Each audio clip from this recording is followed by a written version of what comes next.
Discovery Community School presentation. Principal Tammy Wilson is present, along with staff and students who will present information and highlights about Discovery Community School. The information is attached. Tammy and staff, please come on.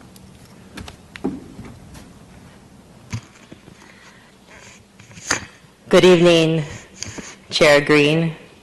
Can I have the mic? Thank you.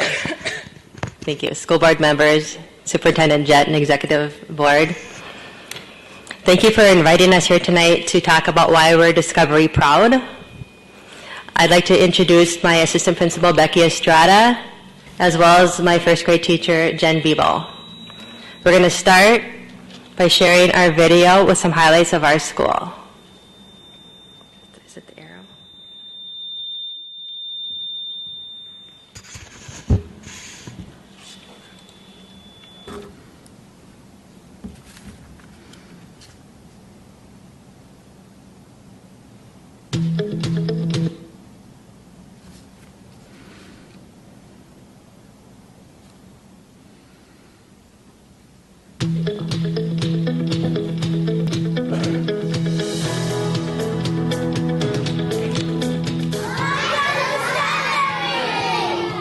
Our school is rich with diversity, and we are fortunate to have a number of cultures represented in our school. Because of that, staff, students, and families learn so much from each other. Our teachers plan collaboratively for lessons that are both rigorous and culturally responsive, so all of our students have opportunities to be successful. We take pride in our strong sense of community at Discovery. By having positive relationships, students know that we care about them and believe in them. And as a result, our students believe in their own potential and they do their best to be successful. Discovery Community School is very welcoming. I love it. My children are growing up very well in Discovery School. They're doing very good, and academically, they love to come to school every day because the teachers are very welcoming to them. Because we have so many diverse learners, we try to embed a lot of culturally responsive instruction. We use a lot of techniques from EL strategies as well as other strategies that some of our special ed staff know. So by working together, interventionists, English language learner, teachers, and special education staff, we can provide a high-class education here at Discovery School. The AVID program helps me to be prepared for college and be organized. Hi, my name is Luann Palmquist, and I'm the adaptive PE teacher here at Discovery School. And we're really excited about our Smart Room. It is based on the current brain research. It assists kids in developing ability to balance, focus, for their eyes to converge on material so that they can more successfully learn to read and write.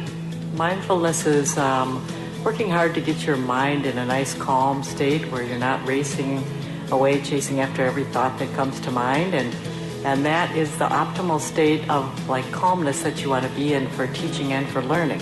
So I work with the students and the staff on different strategies to help them get to that calm state, help them to self-regulate, help them to notice their thoughts when they are getting worked up, and then be able to return back to a calmer state. I've seen kids who are behind because of their behavior issues that are now in classes and are doing well and are making success and progress. I'm very proud that my actions and my work help kids succeed. And I have seen kids who are succeeding from last year, and we're getting new kids who are actually succeeding this year. This year is better than last year, and the next year will be better than this year, because of those kids who we are helping. The teacher gives us writing assignments. I can write like whatever I want, and then she can comment on it, and so that'll give me inspire me ideas of how to make it better. Fifth grade students actually come and write, film, create the backdrop for, and spend time filming and editing their own news announcements every single day. They're in charge of the news. We also have coding in grades K through 5. 4 and 5 have been spending a lot of time learning how to use code.org, and all grades will be learning how to use robots. Discovery proud. Discovery proud. Discovery proud. Discovery proud. Discovery proud.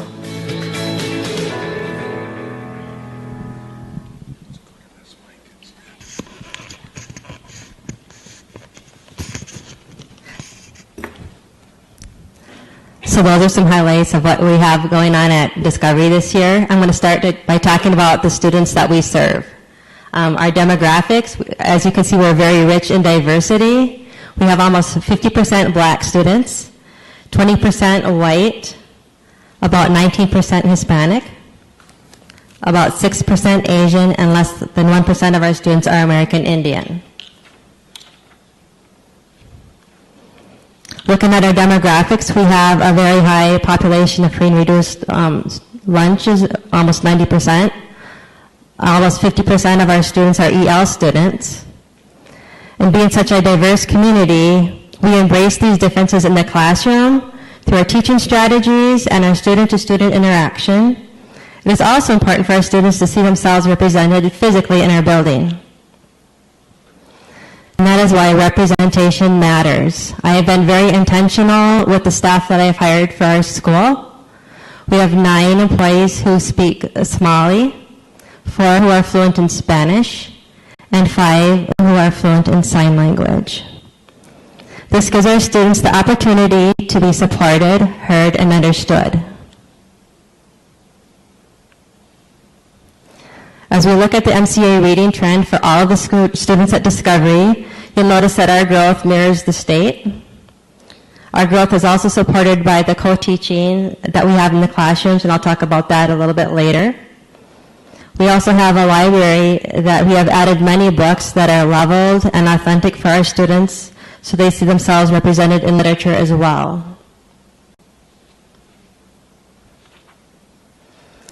Breaking down our demographics, you'll see that our white students have made significant gains. They made even larger gains than the state.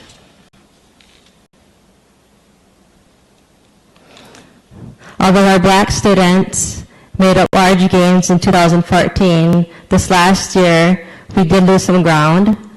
And as I speak further in the presentation, you'll see some initiatives that have been put in place to help all of our students. Looking at our EL students in the area of reading, their growth is similar to this local and the state.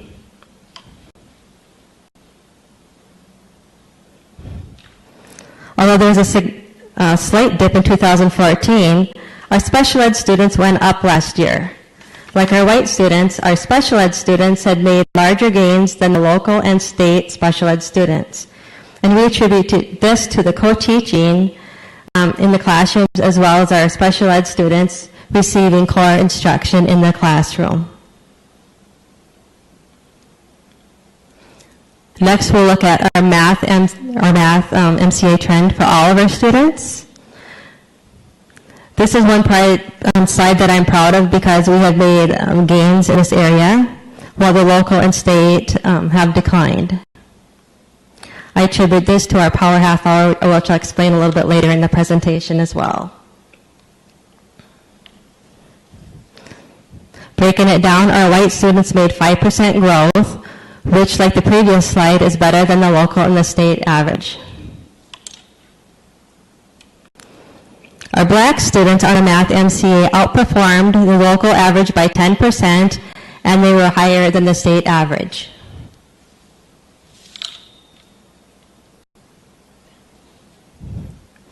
Our EL students also followed the same pattern of growth. Our special ed students went down, but they're still higher than the district average.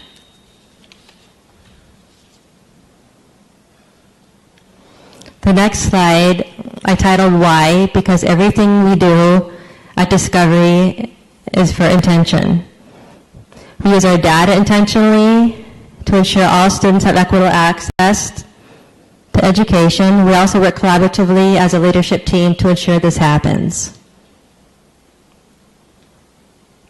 So we looked at our data and the needs of our school, and then we determined, based on our goals, a target page. Our leadership team created this target page with the input of staff members. Our target page is also aligned with our school improvement plan and this district mission. This is what all of our teachers at Discovery believe.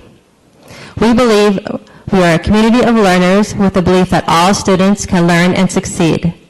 Teachers model a growth mindset, help students to identify their strengths, and encourage students to welcome challenges as opportunities to grow.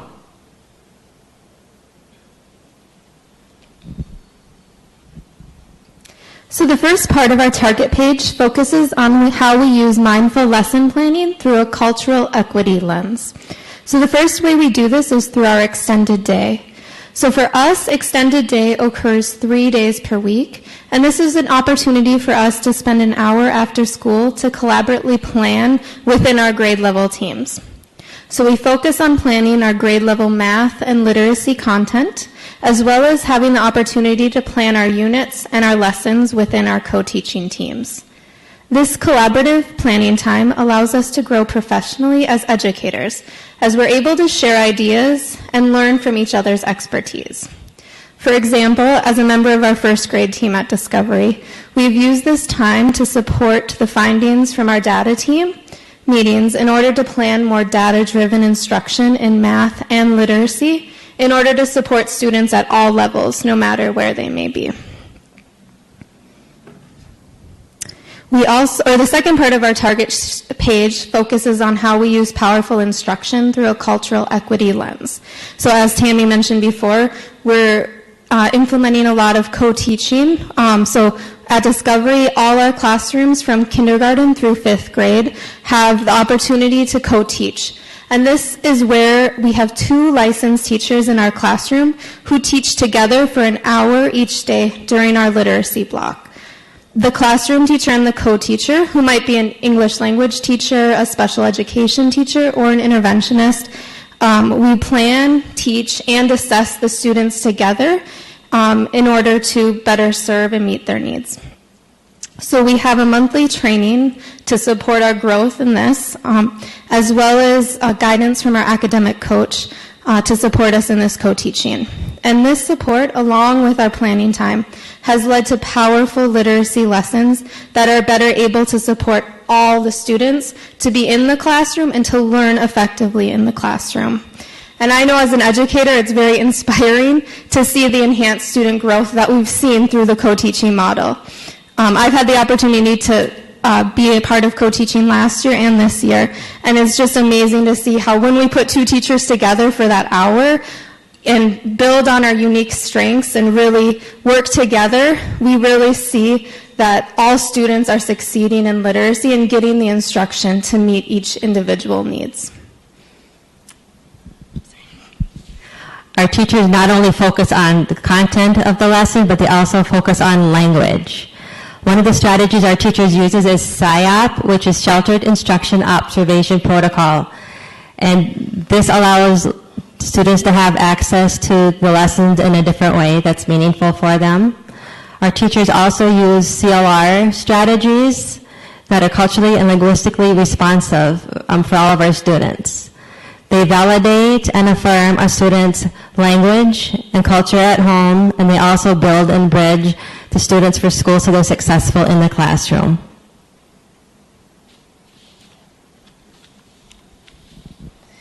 So in addition to mindful lesson planning and powerful instruction, we also have ongoing analysis through a cultural equity lens.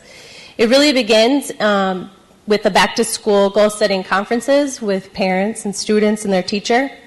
They sit down in a really collaborative approach to goal setting throughout the year, and this goal is revisited at the conferences in the winter and spring. One of the most powerful things I saw with goal-setting conferences is we have a teacher in our building who has a Dream For You corner where the goals are set with the parents, and then it's actually written out by the parents and hung up on the corner in her room. And the students then are able to have a physical and visual reminder of what their family's hopes and dreams are for them throughout the year. And it really is a really nice way to bridge the home to school. Another way that we have ongoing analysis is through our data teams. Our data teams meet 3 times a month. And trying to read here. Our data teams meet 3 times a month, and it's a database approach that can be replicated, refined, and leads to increased achievement for all students. So our teachers are meeting in grade level teams to collect, analyze, and set goals for teaching and learning. They choose common strategies and then evaluate those results. Our MTSS team, which is the multi-tiered system of support, is a team that comes together at our building 2 times a month. We meet and we discuss behavioral and academic concerns for our students.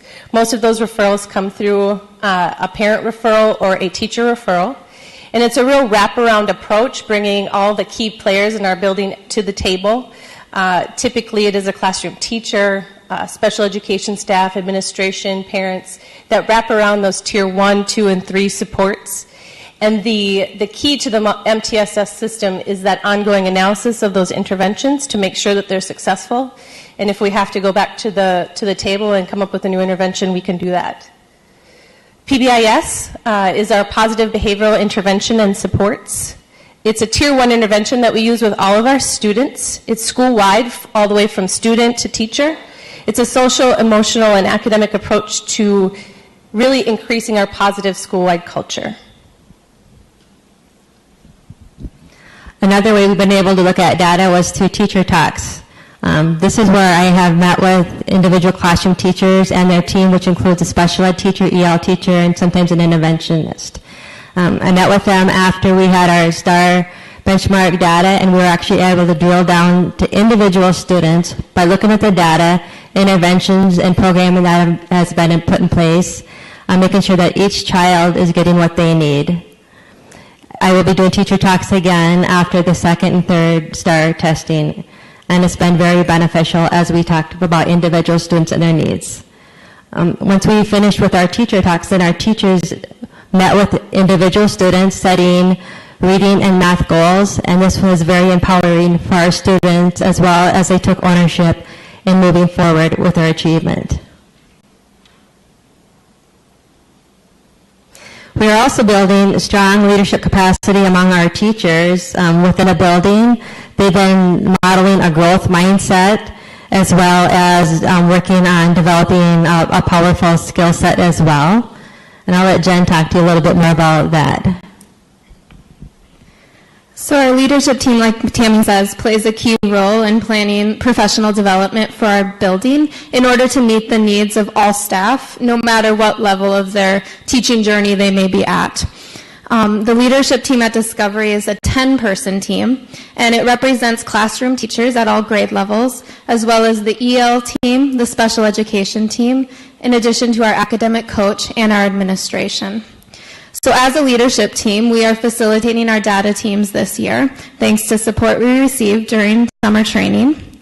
And we use this data that we build together with our team in order to combine it with our school-wide academic and our social-emotional data, as well as what technology support needs we might need, and looking at our data team or target page as well, in order to guide all our professional development in our building.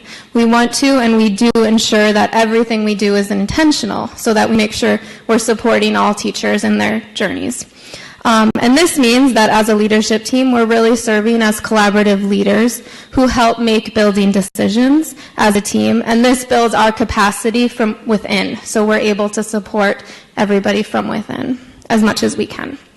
And we've seen great results with this. We've had powerful instruction and student support that's really enhanced through this process, meaning our school community of educators is stronger, and we're always striving to learn and grow more in order to best support our students in every way possible.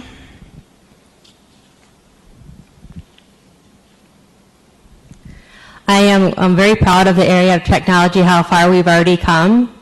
In order to serve our students as 21st century learners, we have added many devices into the classrooms. We now have 12 Chromebooks per class in grades 4 and 5. We have 10 iPads per class in grades K through 3. We also have iPads on a cart, so any class can have an opportunity to have a one-on-one technology experience with students. I have seen this increase the engagement of our students in the classrooms. They now have more opportunities to collaborate with each other and create that they haven't been able to do before. Our students are also learning many areas of technology, including coding. And then I mentioned up there morning announcements too. You saw that in the video where we've got some 5th grade students who are televised doing morning announcements, and then it's played on smartboards in all of the classrooms every day. So that's been really helpful. And we just established a discotheque team, so that's a work in progress, and it's 3 to 4 students in grades 4 and 5 to help infuse technology and advance that as well. Discovery is a trauma-sensitive school. We have mindfulness activities for our students to help them self-regulate their emotional and behaviors so they can focus better in the classroom. We also have Yoga Calm, which combines yoga with the mindfulness that helps the students reduce stress and focus in class. And we've had many testimonials from teachers, and I've seen students actually be more focused in class as a result of doing some of these activities. We also have Mind Up curriculum that we have in the classrooms to help our students with social and emotional skills. So like I said before, PBIS is a way that we can create a positive school culture throughout Discovery Elementary. It's one of the things that we are proud of at Discovery, and I can't wait to show you the data on the next page, but we are teaching our students the core values of being respectful, responsible, and safe, and we do that in every place in our building. Our hallways, our playground, our classrooms all have a matrix associated with the expected behaviors for those spaces in our building.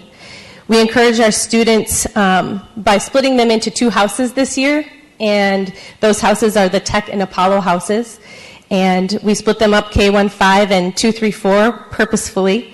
And they're allowed then to learn from, mentor, and celebrate with each other the success of those houses. We have an assembly coming up at the end of the year where a house cup is going to be passed by our school mascot, Dottie Disco Dolphin. She just got a middle name, so she's feeling pretty cool.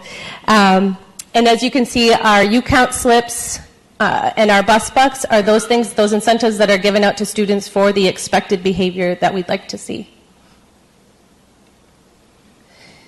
This next slide is the PBIS data for our building for this year. We're actually very proud of this data.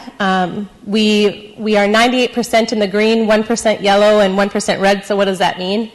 So this means that 98% of the students at Discovery actually have had 0 or 1 write-up. And I can tell you that 11 students have had one major write-up. So 98% of our students are showing us the expected behaviors that we want to see. And then 2 to 4 is the yellow zone, and then 6 or more write-ups is the red zone. So we've had more than 11 write-ups, but only 11 students have had 1 write-up. And I mention them because that means that 11 students in our building from September until November 17th have had a write-up, but they have not made that same mistake again or any mistake since. So we did a reteach, we did a restorative practice, and we owe this in part to the co-teaching model in our building that gives more time and attention to every student in the class, a new support room initiative that we have in our building with new initiatives in there, and then clear expectations throughout the building. So we're pretty proud of this data.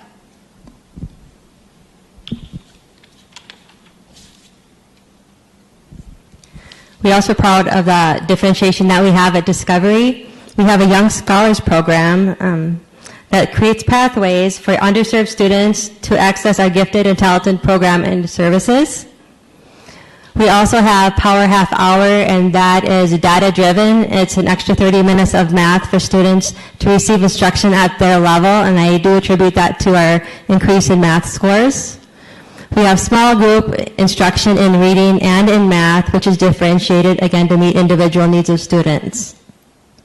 The last thing I have up there is a makerspace, and this is in our media center, and this allows all students opportunities during the day to be innovative, to tinker, to create and do, and this has been a lot of fun for our students, just to be able to think outside of the box. If you look at this picture, the girl's quite excited. She had asked her friends, I wonder what would happen if we twisted the track, would the car still go down, and they tried it and it did.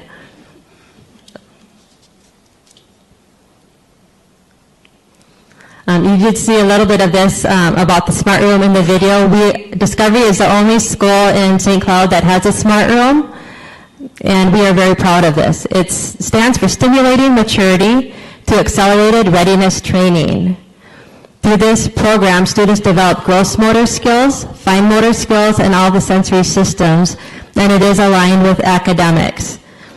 Currently, our kindergarten classrooms are involved in this. Our teachers have gone through training to be able to access this room. I'd like to extend it to first grade next year, so in order to do that, our teachers again will have training to expand it to the next grade level.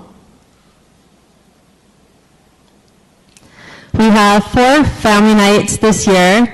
We had a math night early in the year. Our next one is STEAM, which stands for Science, Technology, Engineering, Art, and Math. In February, we have a Literacy Family Night, and in May, we have a Career Family Night. We had 377 people in attendance for our Math Family Night. That just shows you how involved our families are at Discovery. They love to be part of our school. They feel very welcome. I also want to add that I'm very proud of our students because they work every day doing their best. 96% of our students attend school every day. We also have very low turnover of staff in our building. Many veteran teachers, some of them have been there since the school opened. And that just shows the strong sense of community that we have at our school, and that's why we call ourselves the Discovery family. Before I go, I just want to read one quote to you by Margaret Mead. Children must be taught how to think, not what to think.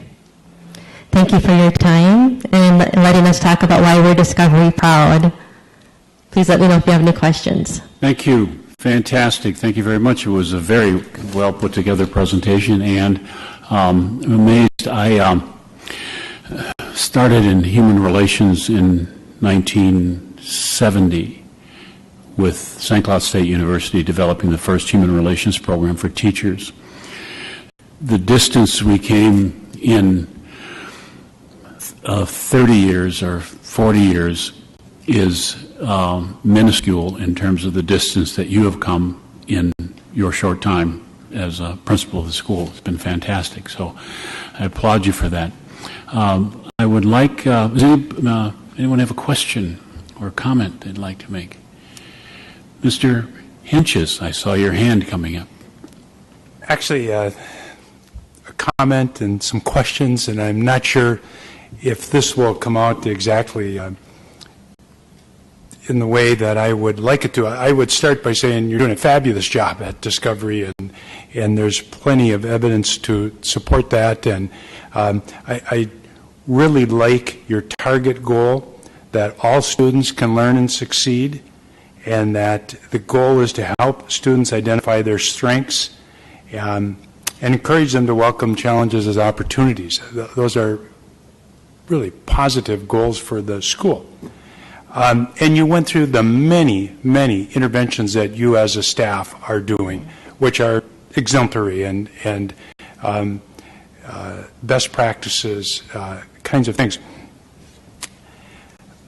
But when we got to the key part of your presentation, the results part, the only results really that we heard until the very end, and I was glad to hear some others, had to do with test scores and how we're doing compared to other schools and the state on MCA tests.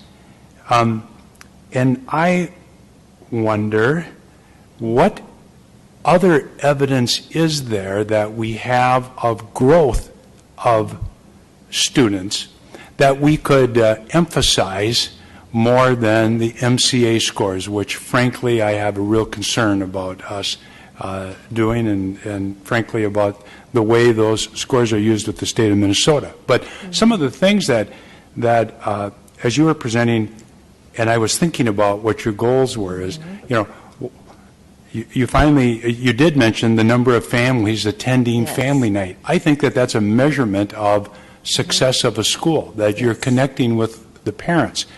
But I also know, and I don't know if was this Discovery's first year of student-parent goal setting at the start of the year, or were you part of the pilot last year? We were part of the pilot. This is our second year doing that. Okay.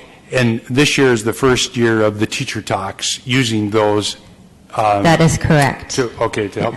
But to me, that is just a tremendous thing that we are doing. And how could we use goal achievement, individual student goal achievement, as a focus more than test scores? Exactly. And thank you for asking that, because we see our students as more than a number. Yeah. And the different things that we have in our school really are testimonial to our student growth. And the teacher talks have been very powerful as well, in how we talk about individual students and their strengths and how we can help each of them grow. And we don't just talk about interventions. We talk about students capable of academic rigor that are higher. How do we challenge our students? So we're focusing on all aspects of students. And like you said, how do you measure? You can measure by visiting the school and seeing our students. They feel safe. The PBIS data, is a test to some of that as well. Correct. The PBIS data really got to that, I think, issue somewhat. But so the question that I would like to have you think about, and I think that we need to think about, is how can we shift the discussion from our assessment scores with students to goal achievement for individual students to the extent that we can, or at least more maybe than broadly for the full student body. But to me, that because you're truly having an impact on the individual student and their development, whether or not they reach proficiency as defined by somebody, someplace. Thank you. I agree with you wholeheartedly. And at the school level, we look at much more than the numbers. And that's why we're developing capacity with it for our teachers as well, providing that professional development to help our students be successful. And that's very clear that you are, and we need to find a way for that to be a key part of the presentation and move away from the others. Thank you very much. Thank you. Mr. Whipple. Going off of Bruce, what I thought of is I wonder how many parents in that corner put up, I really dream my child's MCA score is going to go here. And I want to check out that corner, because I just, as a parent, how to think, my God, he's 17, if he could do that, that'd be awesome. Right. They just can't today. And so that just is really powerful. And I just want to say, in my job at Great Theater, you're our neighbor. Yes. We're your emergency site, never had to use, which is good. But it just, the neighborhood loves you guys. We're kind of a industrial, but our parking lot is a sidewalk to your school, and so every morning at 7:30 I see the kids, and it's just, you're a great neighbor, and you guys are just, I think the whole neighborhood in Waite Park is really proud of you. I'm new to Waite Park because we just have been there a year, and just how much Waite Park really is ownership of their school. They really are proud of you guys. Thank you. And that's why I made a point to mention our strong sense of community, because it goes beyond our school. And people come into Discovery and say, there's something about your school that's very special. It feels very welcoming. And how do you do that? And it's because it's not just one person. It's collectively, people care about each other and they want what's best for our students. Mr. Von Korf. So happened that our education committee met this afternoon. We were looking at this question of how do we interpret scores, and you have a lot of EL students. Yes. And we looked at data that said that if you have kids in the first, and second, third level of progress on the ACCESS score, that MCA proficiency scores are such that they almost ought not to be taking the test. The state may require them to take the test, and the results, if you average them into your school, if you have hundreds and hundreds that are in those first three levels, are going to make the test scores for the whole school look way lower than if you remove from the scores being reported and only looked at the kids that are in higher levels of learning English. But then we saw that the kids that are up at level 6 of ELL access proficiency, they are doing really well on the MCA. In other words, if you can get them from where they are at the beginning to level 6, they start to have remarkably high MCA 3 scores. So I guess my question is, we've talked about it not being fair, a fair comparison of how they're doing to look at their MCA scores at a time when actually nobody could reasonably expect that they could even take the test, let alone score proficient. But is it reasonable to expect that those same students, by the time you're through with them, will be able to demonstrate reasonably good MCA results, whether it's 6th grade or 7th grade or 8th grade, or are we saying we might as well never look at their scores? Do you see what I mean? I think we're looking at different things here.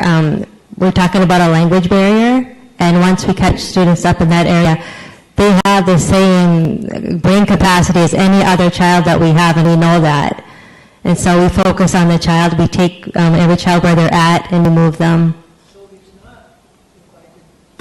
Try and put words in your mouth. It's not that test scores are meaningless. It's that they're meaningless when you give somebody a test that they're not ready to take. And yet, the parents of these students, don't they have a right to expect that one of the goals we have for them is by the time they graduate high school, they'll be doing dang well on even standardized testing? I guess that's my question, because it feels to me like it's not the test per se, it's giving the wrong test at the wrong time and using the testing scores in a wrong way. Right. I know there's been a lot of discussion about that, not just district, but at the state level and beyond. And so I'm not going to speak to whether the students should take the test or not, but I do understand what you're saying as far as is that a true measure.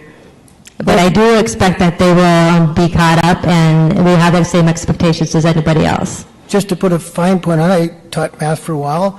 If I gave my kids a test that I knew 98% of them could not even take the test, let alone pass, wouldn't that be teacher malpractice? I mean, that's a rhetorical question. Thank you. Mr. Mose? Dr. Green, I love this quote. I like the first part of this quote especially. Children must be taught how to think. It reminds me that school board members also must be taught how to think. And this used to be a school, and this used to be a classroom called a gymnasium. And so when we meet here monthly, we should be in the mode to think and learn.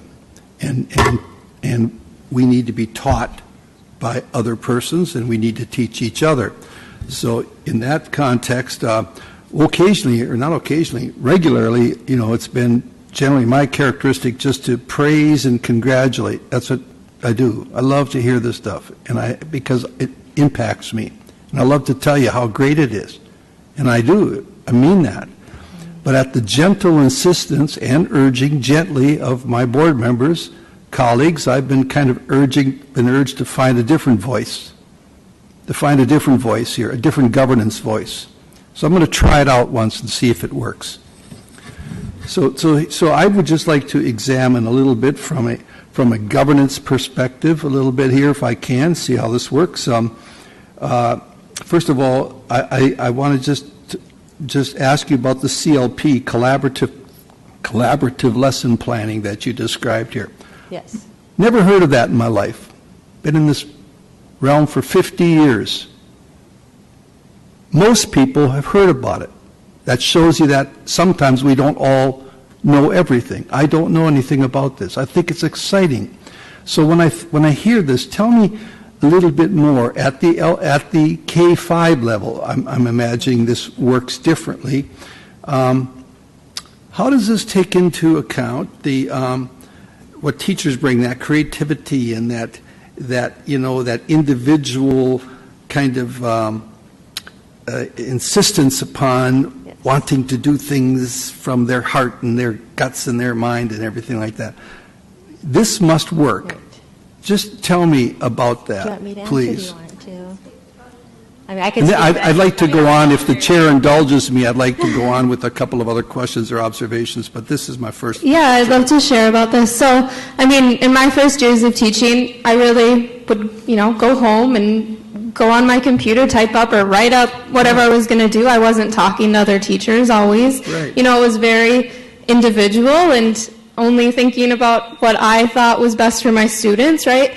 But I know in the last year and this year, as in this co-teaching model especially, and I'll speak about how our first grade team does the collaborative lesson planning this year, but we really, so we have the 3 days of extended day, and that's when a lot of this is happening. So speaking particularly through literacy planning, one day of those 3 days, we sit down as our whole team, and we have 4 classroom teachers as well as 2 co-teachers, 1 interventionist and 1 EL teacher.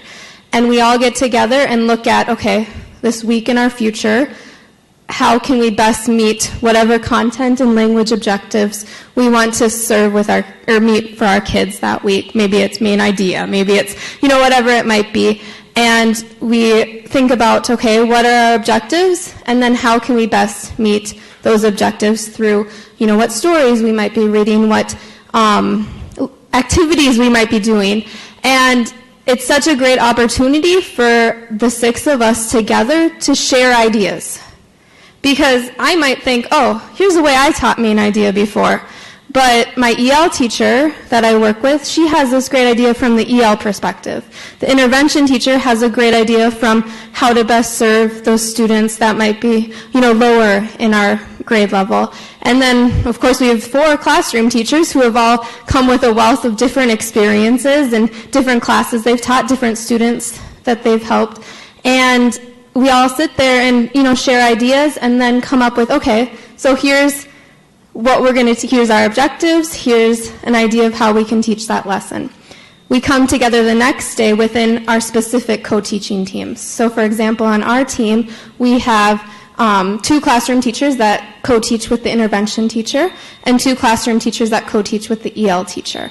So we break up into our smaller teams and then look at our specific classrooms, because we had these great ideas of how broadly to serve all first graders, and then we have to look at our specific classrooms, and that's where that individual creativity comes in, because, my classroom might be different than my other, the co-teacher, the EL teacher, she's with 2 teachers. My classroom looks different than the other classroom she co-teaches. And so we can really think, okay, well, we're going to do the same objective. We have the same general lesson outline, but what are the individual tweaks we're going to make in each classroom to best support the students that are in that classroom? And what's the best way we can teach it, whether we're team teaching as co-teachers, both teaching together, or maybe we're going to break out into 2 groups so we can really individualize the lesson to meet those individual needs. So I hope that sort of answers. Well, you see, that's just exactly what I'm talking about here in a classroom, teaching and learning. And when teaching and learning takes place really well, people pass information and inspiration and instruction back and forth. So I get really inspired when I hear that. So then I slip into my old ways now and start to praise you and congratulate you and say to you, this is why I wish I had your future as a teacher. I really do. I wish I had the future that you have now with these new initiatives and these rigorous, relevant, relational kinds of things you're doing together for kids. You're really in a great career at a great time. So now I got to fly back out of this praise mode here and get back to what I'm trying to become, and that is a bit more of a dialogue person here. So let me talk about CLR now just a little bit, because that was interesting. Cultural and linguistic response strategies. Help me understand that a little bit more again, please. And is there some parental input and involvement in this also as you are devising these strategies, because you're talking about cultural strategies. Parents are part of culture. So how does that work, please? A little bit, if you can. It's an examination question. Yeah. So I would say about a year ago, a lot of our teachers had training in this CLR that we're talking about, and they were asking how do we fit another initiative into what we're already doing. It's one more thing. But once they understood that it's important to be culturally responsive to everybody that walks through our doors, they don't say it's something that we do. They say we are culturally responsive. And it's being culturally responsive to our parents as well as our students. And there's specific strategies within the classroom with some training involved with some different types of call and response to connecting with students. There's also some vocabulary strategies and literacy, so it goes much deeper. But a big picture is being culturally responsive to everybody that enters our door. And is validating them for who they are, affirming where they come from, and then is building and bridging to help them be successful. Well, great. And then my last observation here was on your differentiation slide. And when I first saw it, I thought, for crying out loud, here they are at Discovery learning about the DNA double helix model. And that wasn't the double helix model, was it? Right. And right away I was thinking, for crying out loud, are these young kids learning about, the cytosine, guanine, adenine, thymine pairings, and the deoxyribose sugars, and the bond angles, and bond lengths, and everything, and all of these things about DNA? That's because that's what I did in my lifetime. That's what I taught.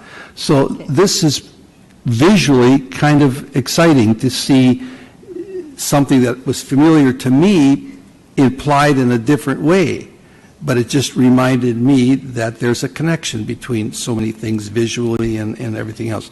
So I hope I passed my test tonight trying to be a little bit different voice I've been trying to find here. Thank you very much. Thank you. I yield back my time to the chair. Thank you. And I must commend you, Mr. Mose, on your transition through those different positions. I thought you did quite a fine job.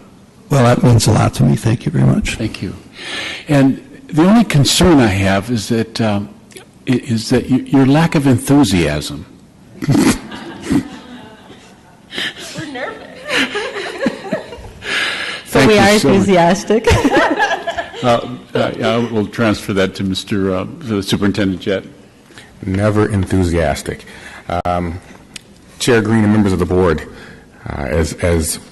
as I'm listening to the comments and the questions from individual board members, what it reminds me of, or what I'd like to make my comment, is it was a few years ago, the answers in the conversation that the board at the dialogue just now, that's why we hired Principal Wilson, that's why we hired Principal Estrada, and that's why we are fortunate to have Jennifer on staff at Discovery.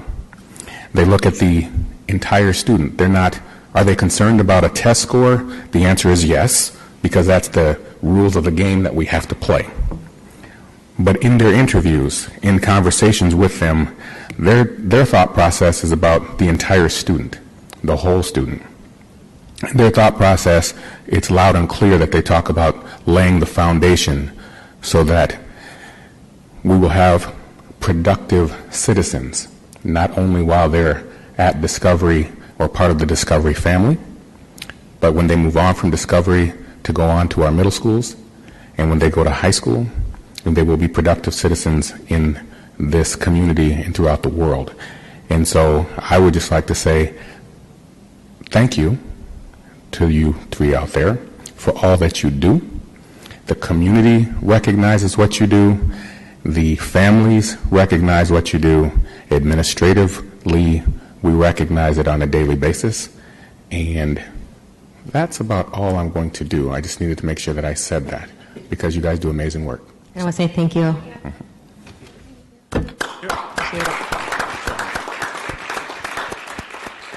Thank you. Wonderful.